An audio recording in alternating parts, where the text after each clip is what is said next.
So I picked up Shady Part of Me, as I do with most games, completely on a whim, because I was bored one day and needed something new to play, and this looked basically interesting. What I mean to say is this looked like the game Contrast, and I haven't played a good game like Contrast since Contrast. The game is about a little girl and her shadow self exploring a decrepit facility or world. I think it might all be inside her head, it's not entirely clear. And she seems to want to escape this place. Little girl is afraid of the light, while Shadow Girl is afraid of the dark, and if either are exposed to either of them, they die. I'm not entirely sure how that works in context, but this could all be taking place inside their heads, so I don't really want to question it too much. The game is a puzzle platformer, and it's not a bad one either, considering it seems to be the first game in the developer's library. I looked up the developer. The developer is called Does Dixmies? I can't pronounce it. I can't pronounce it. It's 1210 is their logo, so it's a 12 and an upside down 10.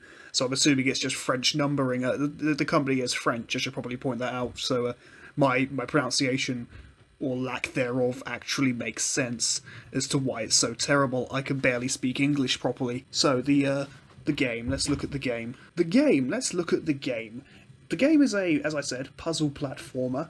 You control Human Girl to move objects in the physical world in order to create platforms for Shadow Girl to move upon herself. Shadow Girl can also create platforms, I think, for Little Girl.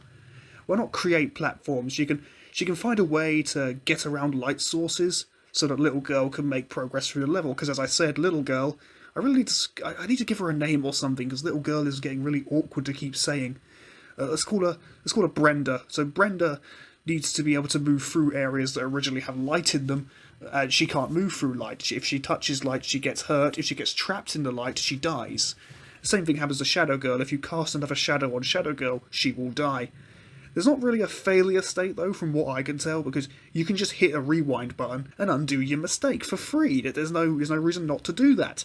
And that sort of design bothers me, but I guess not that much. I've seen worse game design. I've seen very much worse games design, actually. And a lot of it charged me more than a tenner to play. This just charged me about a tenner to play. I don't know the exact price. Hang on, let me look that up. I'll post it in the description. So you know how much it cost at time of writing. Why would I do that? It's because I'm just going to skip to the end on this little bit here and say I'm definitely going to recommend this game. It wasn't the most amazing game I've ever played. I've certainly played better, but it was worthy of my respect. It was worthy of respect because for all the flaws I'm about to bring up, and there are flaws, but for all those flaws, it's a bona fide work of art. It truly is. It's a bona fide work of art, and, well, I've got to give it the respect it deserves. From the visual style to the whole setup and storytelling of the game, you really get the sense that it's this work of art that, again, demands respect. I'm going to keep saying that until you understand how much I respect it. And not because I'm just ad-libbing and running out of points to make already. That's a part of the problem for me. I want to go off on one about certain parts of this game, but even my complaints, the list is not that long, because there isn't much game. There's not much to complain about, and that's not even a problem, because the game does everything it needs to do in a short period of time. The story is over within I think a few hours. I don't remember exactly how long I played it for. I think I was only playing it for like a 3 or 4 hours, maybe 5 hours at a push, like collectively, and I finished it in 2 sessions, which is fine. I don't the length of time spent playing a game is not the only way you can measure its success. It's the value of the time, of course, as we all know, and I enjoyed it.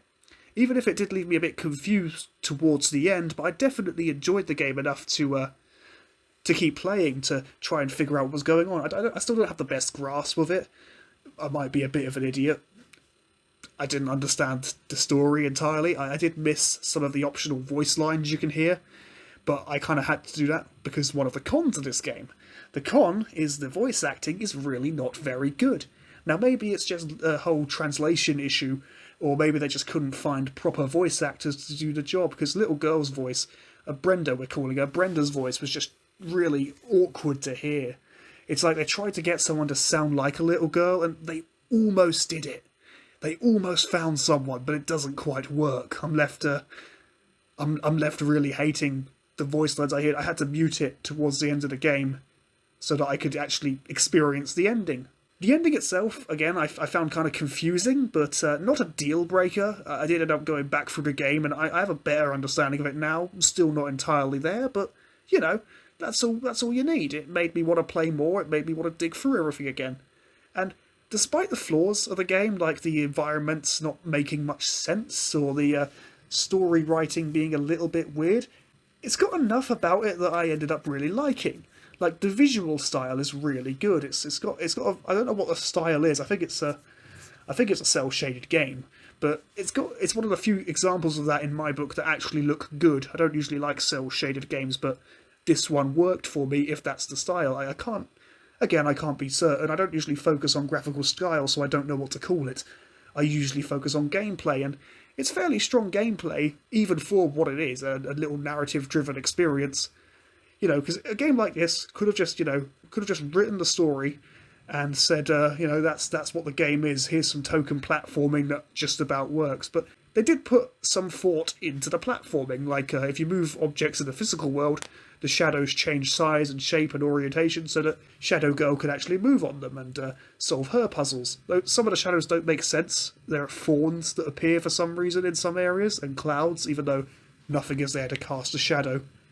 It's stuff like this that makes me think it's all taking place inside the girl's head. We do also hear a third-party voice talking that isn't girl or Shadow.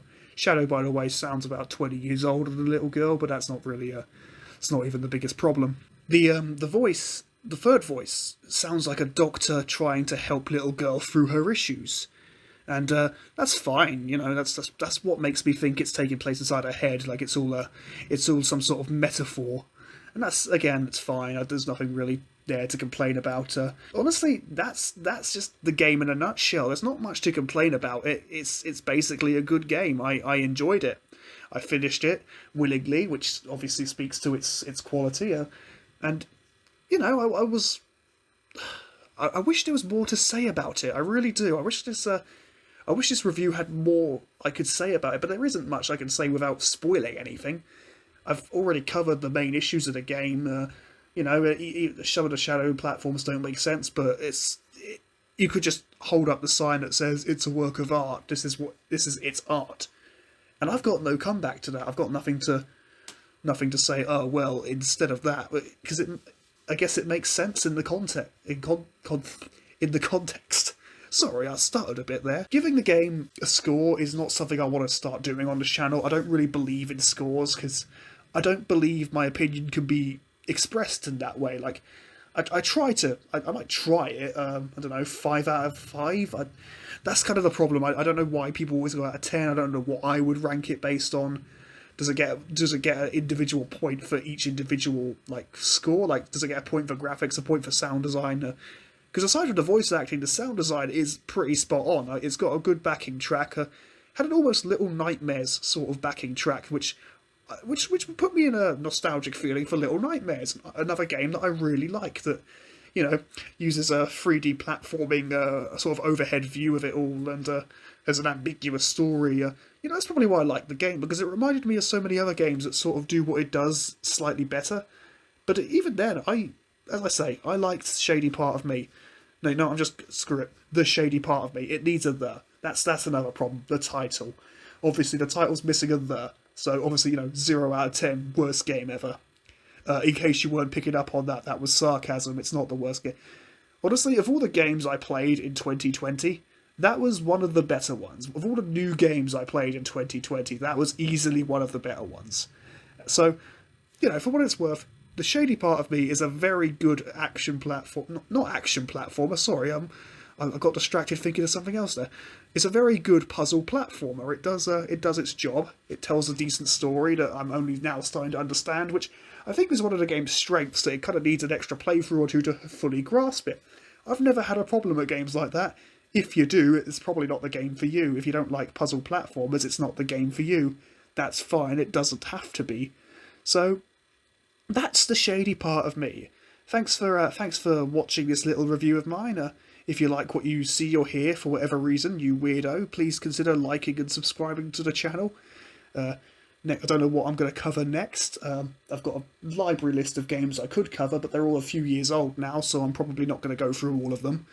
I'm going to try and get something new. I did want to do Cyberpunk 2077, but after all the allegations of crunch and the global understanding of the game's dreadfulness at launch, I don't think I want to touch that with a 20-foot sterilised barge pole.